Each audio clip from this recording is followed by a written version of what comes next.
Bienvenidos a este Instagram Live que hoy daremos desde acá, desde Bucaramanga, la ciudad bonita.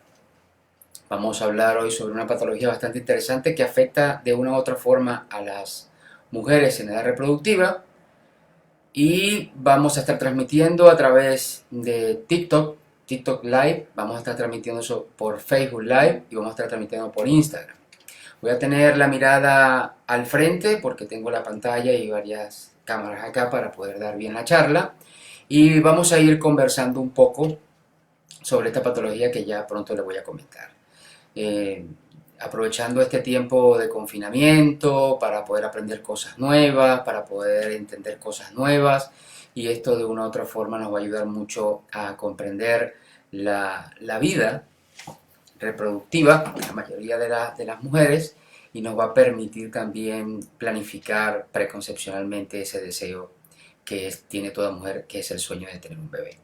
Entonces, vamos a iniciar con un tema bastante interesante. Voy a quitar los lentes para que no se refleje la pantalla en los lentes. Entonces, sigamos acá. Vamos a hablar hoy sobre miomas uterinos. Los miomas uterinos o miomatosis uterina. Bueno, los miomas uterinos son también conocidos como fibromiomas, leiomiomas. Son tumoraciones sólidas benignas que le salen a la mayoría de las mujeres, casi el 70% de las mujeres pueden padecer de miomas uterinos y básicamente consiste su producción en que cuando una célula se multiplica muchas veces, o sea, hay una multiplicación exagerada de esa célula, crece de tal manera que se fibrosa y aumenta de tamaño. Entonces, esa composición de esa célula, que es una matriz extracelular que tiene, puede condicionar a formar una septocápsula de tejido conectivo muy fibrosa, de fibras musculares muy comprimidas. Y eso produce el mioma, que son de diferentes tamaños, ya hablaremos más adelante. La mayoría de los miomas son hormonodependientes, o sea, todos los miomas son hormonodependientes. Entonces, esta relación de dos hormonas muy importantes que tenemos todas las mujeres son los estrógenos y la progesterona. Entonces, esto está relacionado en cuanto al desarrollo y crecimiento, pero en la actualidad se sabe muy bien que también hay unos efectos que producen algunos factores de crecimiento, citoquinas, que pueden generar ese aumento de la fibrosis, de las fibras musculares, valga la redundancia, y la angiogénesis, porque la mayoría de los miomas son muy vascularizados. La mayoría dentro de esa cápsula hay mucha vascularización y esa vascularización, por supuesto, van a producir una sintomatología muy específica que ya hablaremos a medida que se vaya desarrollando el tema. Bueno, como dije anteriormente, se estima que el 70% de las mujeres desarrollan miomas a lo largo de su vida reproductiva y esto puede condicionar que un porcentaje de esas mujeres pueden afectar su vida reproductiva, sobre todo en la edad fértil. La mayoría de los miomas empiezan a aparecer en la tercera década de la vida. Hay un componente racial que puede condicionar a ciertas personas. Por ejemplo, en África son muy frecuentes las mujeres que sufren de miomas, o sea, la raza negra, la afrodescendiente, está muy relacionada a la producción de miomas uterinos comparativamente, por ejemplo, con las asiáticas o las mujeres de Occidente o de raza blanca, ¿no? Entonces, también pueden existir factores familiares, genéticos, algunos tratamientos hormonales que también pueden influir y algunos aspectos de la vida diaria, de la calidad de vida. Por ejemplo, mujeres que, que fuman constantemente más de 10 cigarrillos por día pueden condicionar, además de la producción de miomas, a otras patologías como son la hipertensión, obesidad, diabetes, que también están relacionadas con esta enfermedad, ¿no? Entonces, existen muchas teorías también en la producción de la miomatosis uterina, que es, pero se están estudiando, ¿no? O sea, hay otras teorías como por ejemplo mecanismo de desarrollo de mioma, de crecimiento normal, porque el miocito es anormal. Entonces, como dije anteriormente, o sea, la célula del miocito, que es la célula muscular, la que está dentro del músculo, cuando se altera, da lugar a esa fibrosis, que puede ser múltiple. puede ser localizada, difusa, dependiendo de la severidad. Entonces, los miomas en sí pueden clasificarse en función de su localización.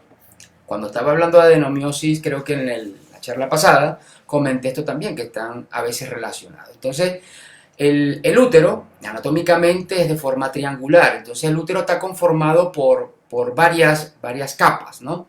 Entonces, si vamos desde el punto de vista anatómico, encontramos el cuello del útero, luego vamos de manera ascendente y encontramos el cuerpo del útero, y en ese cuerpo uterino va a estar conformado principalmente por la cavidad uterina, que vamos a llamar esa área mucosa endometrial, la pared uterina, que viene a ser básicamente el muro de contención fuerte muscular, y una serosa o una especie de papel film que cubre al útero, que cubre el útero, y esa serosa, dependiendo del mioma que salga, va a tener su nombre. Entonces, si nosotros tenemos un mioma que sale a nivel de la cavidad uterina, del endometrio, en la zona mucosa endometrial, ese mioma se va a llamar mioma submucoso. Si sale a nivel de la pared uterina, ese mioma se va a llamar mioma intramural, y si sale a nivel de la serosa o ese papel film que le acabo de decir, ese mioma se va a llamar mioma subseroso. Entonces, cada uno de estos miomas va a estar presentado, va a tener una clasificación, que no voy a entrar en detalle en el tipo de clasificación, pero lo que nos interesa más a nosotros, esto no quiere decir que los demás no nos interesen, pero lo que nos interesa más de nosotros son los miomas submucosos. ¿Por qué? Porque los miomas submucosos alteran la cavidad uterina, que es donde existe la implantación embrionaria. Entonces, estos miomas, dependiendo del tamaño y la ubicación dentro de la mucosa endometrial, puede afectar, y así, al afectar la cavidad uterina, impide la implantación embrionaria. Entonces, hay varios scores, dependiendo de cada uno de los grados del grupo, pero no voy a entrar en detalles a eso, pero básicamente lo que evaluamos nosotros en esos scores son el tamaño, dónde está situado el mioma dentro de la cavidad, la extensión de la base del mioma, cómo penetra ese mioma la pared uterina, la parte mural, y la invasión que hace ese mioma a nivel del miometrio, propiamente dicho. Entonces, el objetivo que nosotros nos trazamos, los ginecólogos básicamente, es tratar de ubicar el mioma dentro de esta clasificación, que son intramurales, submucosos, y dependiendo, porque algunos de estos miomas pueden estar intramurales pero con un componente submucoso, pueden estar intramurales con un componente subseroso, o subseroso con un componente intermucoso, entonces con un componente intramural, y eso nos da una clasificación, una orientación de cómo debemos nosotros abordar esta patología. Las manifestaciones clínicas, las diferentes manifestaciones clínicas que pueden presentarse con estos miomas son variables, pero la principal que a muchas personas les sucede es el famoso sangrado uterino normal. O sea, los miomas pueden condicionar a sangrado uterino normal, que es el síntoma común, y dependiendo de lo que dije anteriormente, del número, localización, tamaño, esto puede dar unas menorragias o hipermenorreas, que son las formas más comunes en las pacientes que tienen mioma. Entonces, este sangrado puede venir mediado, sobre todo los miomas que están a nivel submucoso, son los que producen más sangrado. Esas menstruaciones que los primeros días son menstruaciones muy abundantes, y a medida que va pasando el tiempo va disminuyendo, pero se alarga el periodo menstrual. Entonces, esto condiciona a que nosotros podemos sospechar de que puede haber una patología miomatosa submucosa que esté provocando este sangrado uterino abundante. El otro tipo de proceso patológico que puede generar el mioma es a través de esos miomas muy grandes, que son subserosos, que están encima, pueden condicionar a que una compresión de órganos vecinos. Entonces, si el mioma, por ejemplo, está muy cerca de la vejiga, va a condicionar a cierta sintomatología urinaria. Por ejemplo, aumenta la frecuencia de orina, pero eso no significa que tenga incontinencia urinaria, sino aumenta la frecuencia la frecuencia de orina, de ir al baño a orinar, porque hay una compresión de ese mioma sobre la vejiga, sobre la plica vesical, para hablarlo desde el punto de vista anatómico. Y puede también, en su cara posterior del útero, si está un mioma subseroso, puede estar comprimiendo algunos órganos vecinos como los intestinos, y esto puede dar manifestaciones intestinales como constipación, etcétera. Entonces,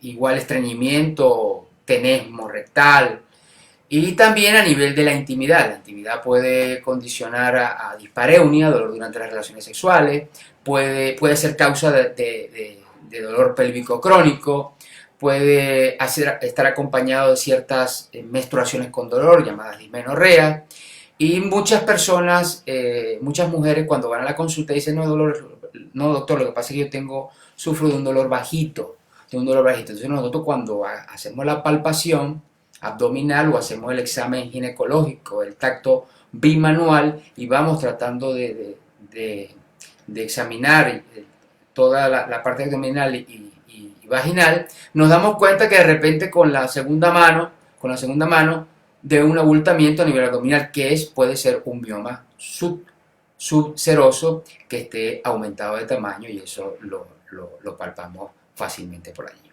Entonces, desde el punto de vista reproductivo, que es donde me centro yo más, los miomas pueden distorsionar la cavidad uterina. Dije anteriormente que los submucosos pueden estar dentro y invadirla y no dejar que se implante absolutamente nada. Pero también pueden los miomas intramurales, que son mixtos, pueden desplazar esa cavidad y puede alterar la arquitectura de esa cavidad e impedir, por supuesto, que se produzca el embarazo. Y si se llegara a producir el embarazo, esto también puede condicionar a que ese embarazo tenga problemas en su desarrollo, ya que si el embrión se implanta encima del mioma, no va a tener la misma nutrición que puede tenerlo si se implanta en el endometrio normal. Y esto puede condicionar, por supuesto, a que esa paciente tenga una pérdida recurrente del embarazo, que es una patología que nosotros evaluamos en fertilidad. Entonces, la mayoría de estos miomas nosotros los diagnosticamos cuando van a la consulta, por supuesto, por la clínica, el buen interrogatorio, la exploración ginecológica que nosotros le hacemos a la paciente a través del tacto vaginal bimanual. Entonces hacemos una buena anamnesis, un buen interrogatorio, y luego vamos a un segundo nivel de diagnóstico, que lo hacemos a través del ultrasonido o ecografía pélvica transvaginal. Nosotros introducimos una sonda vaginal, y en esa sonda vaginal, con una sensibilidad del 95 y del 100%, nosotros podemos establecer la localización de ese mioma, y utilizar el complemento del ultrasonido, que es el Doppler ginecológico, para ver qué tipo de vascularización tiene ese mioma y si es una vascularización muy afluente. Otra, a través de las ondas de velocidad de flujo que nosotros evaluamos con el Doppler ginecológico. A nivel de la cavidad uterina, nosotros tenemos un examen que realizamos, que es la llamada sonohisterosonografía, la histerosonografía o sonohistero, que consiste básicamente en introducir un catéter a nivel del conducto cervical interno hasta la cavidad, la llenamos de solución fisiológica y distendemos moderadamente, levemente a moderado, la cavidad uterina, y eso nos expande, y a través de la ecografía nosotros determinamos si existe algún elemento patológico que puede condicionar a que esté afectando el endometrio, en este caso los miomas submucosos. Pero una de las cosas que más utilizamos nosotros para poder evaluar ya en el tercer nivel diagnóstico si existe esa patología es a través de una técnica diagnóstica que se llama histeroscopia. La histeroscopia no es más que un instrumento óptico que nosotros introducimos también vía vaginal, sin anestesia, es completamente indolora, se hace en la consulta, se introduce el histeroscopio, se va hasta la cavidad, y con una cámara nosotros observamos en una pantalla, si existe alguna patología o si está la cavidad normal. podemos solucionar el problema de una vez, porque no solamente valoramos si existen miomas, sino si hay pólipos. Entonces, si nosotros descubrimos y diagnosticamos eso en la consulta, podemos de una vez tratar de hacer la resección a través de unas microtijeras que utilizamos especiales, o si es muy grande ese componente intracavitario, se debe hacer la resección con anestesia. Cuando los miomas son muy grandes, también utilizamos otro tipo de imágenes diagnósticas, como es la resonancia magnética, para evaluar si existe algún tipo de compresión de órganos vecinos, ver la configuración imagenológica del mioma para poder nosotros abordarlo quirúrgicamente, que ya hablaré de eso, y la tomografía axial computada, ¿no? La mayoría de estos miomas van acompañados, como le dije, de adenomiosis, que es otra enfermedad. Muy rara vez estos miomas evolucionan a malignidad, tiene que haber previamente una patología de base neoplásica que puede condicionar a esto, pero no se refiere a que se va a evolucionar a malignidad. Entonces, nosotros el abordaje de este tipo de patología ginecológica hasta los años 90, recuerdo yo, en los años 90, el tratamiento era histerectomía. O sea, toda paciente que llegaba a histerectomía o miomectomía, e incluso las miomectomías no eran miomectomías con un protocolo clásico. Yo como cirujano reproductivo y especialista en cirugía oncoginecológica y reproductiva, nosotros nos guiamos por un protocolo para el abordaje del mioma. Si son miomas menores de 3 centímetros, nosotros hacemos un abordaje laparoscópico, incluso mayores de 3, dependiendo de la destreza del cirujano, hacemos un abordaje laparoscópico por vía umbilical, introducimos una cámara, evaluamos y utilizamos unos líquidos especiales que le inyectamos intramuralmente al mioma, en el caso de hacer una intervención de un mioma subseroso con componente intramural, le inyectamos directamente el mioma para que ese mioma deje de producir la vascularización necesaria y poder nosotros hacer una disección Roma vía laparoscópica para poderlo extraer. Y después hacemos una sutura.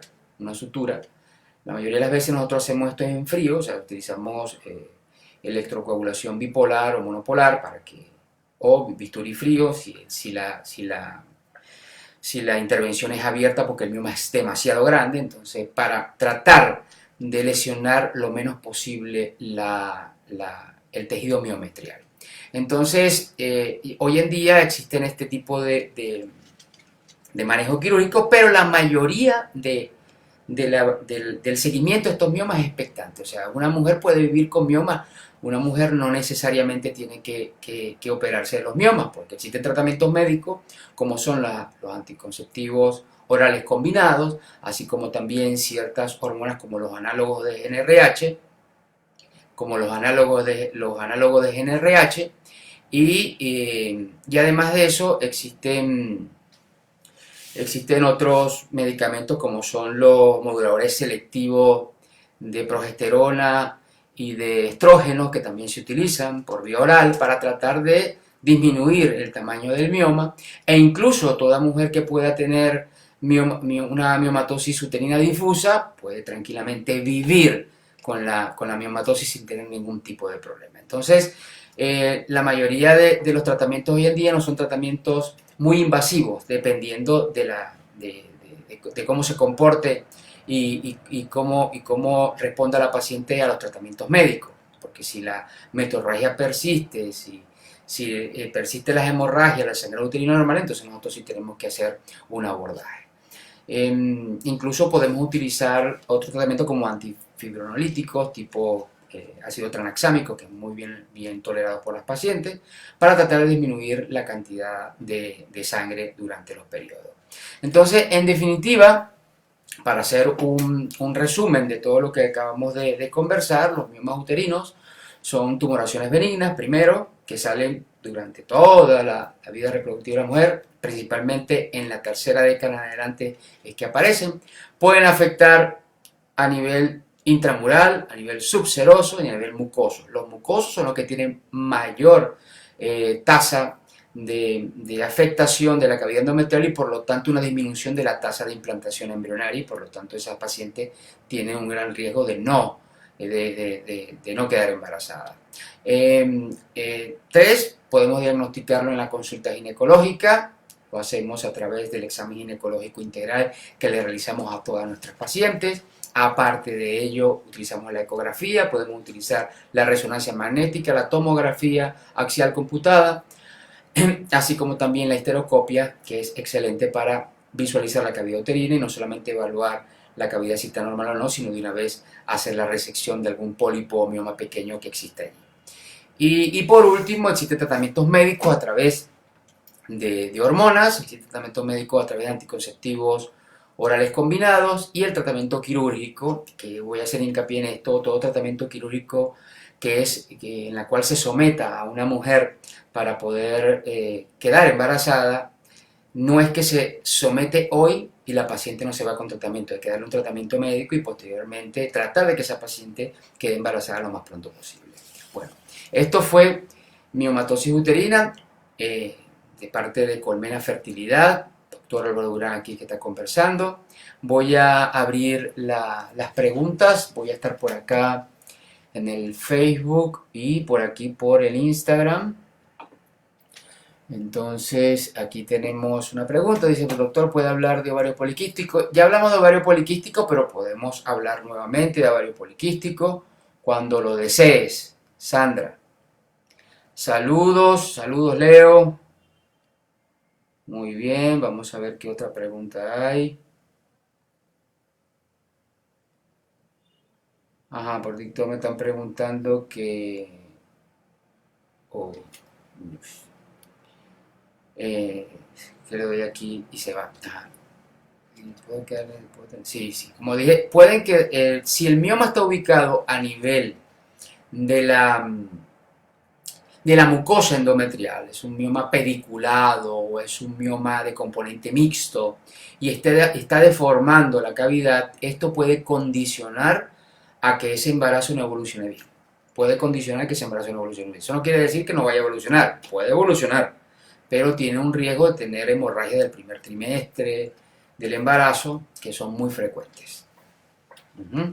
Entonces, si tienen otra pregunta, con gusto, por acá tenemos una, vamos a ver.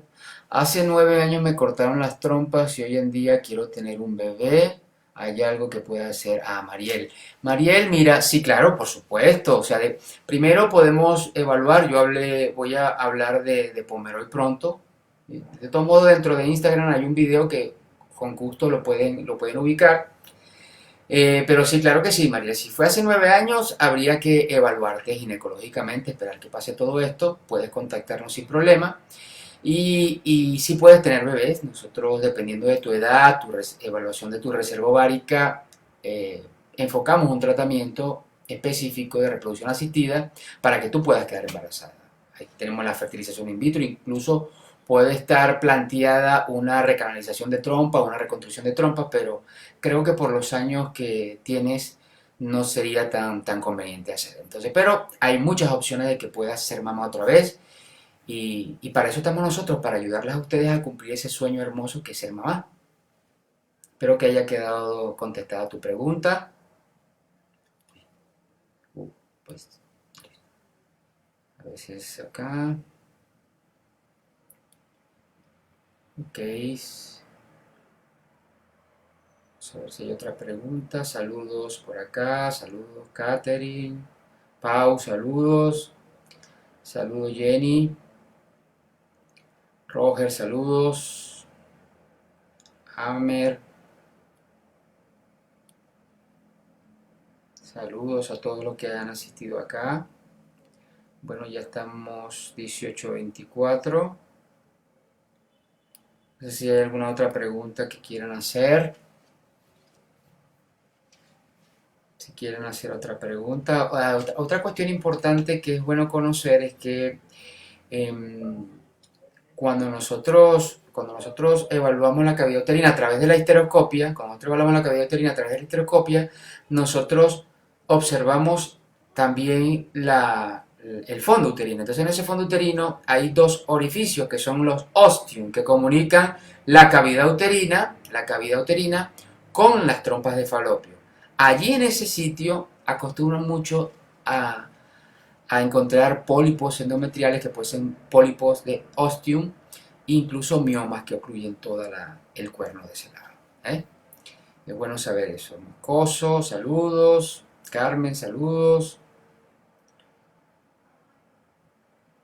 Saludos por acá. Doctor Durán, aquello de otra pregunta, doctor Durán, ¿y en el embarazo qué puede pasar? ¿Puede quedar embarazada con mioma? Ah, bueno, ya eso lo había dicho, ¿no? Sí puede quedar embarazada con mioma, pero tiene el riesgo de sufrir de pérdida recurrente del embarazo.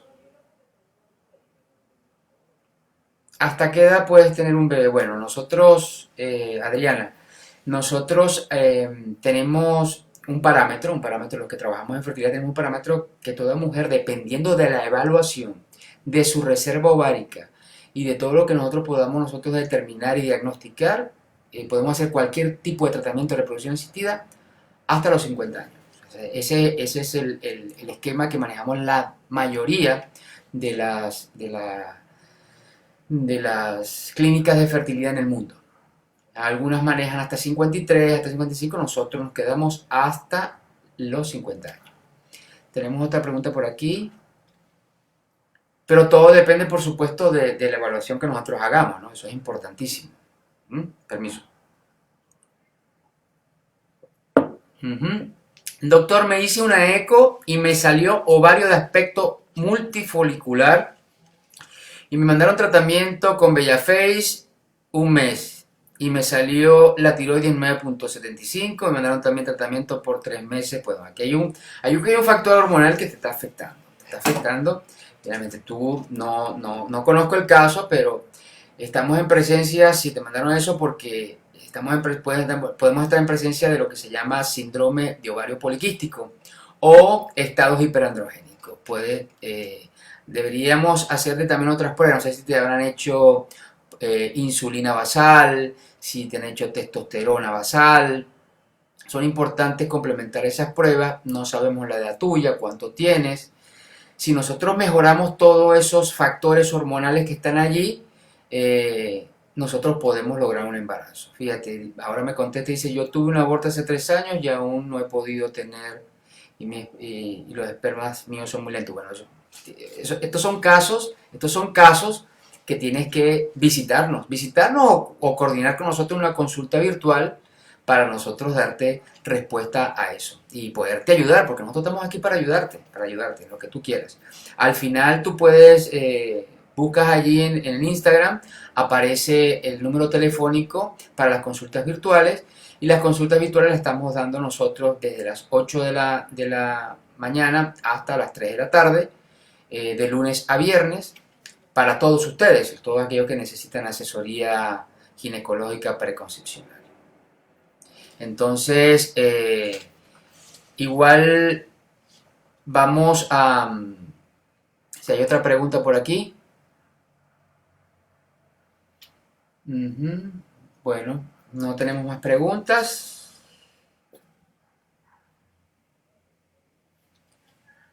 Ok, entonces si el doctor gineco dice si el valor es TSH, es cierto, puede ser un hipotiroidismo, pero como dije anteriormente, nosotros hacemos la evaluación respectiva y la hacemos en nuestra consulta, la hacemos virtualmente sin problemas, incluso podemos manejar y hablar sobre esa posible afectación de factor masculino que estás padeciendo, y ayudarte en lo que podamos, con gusto.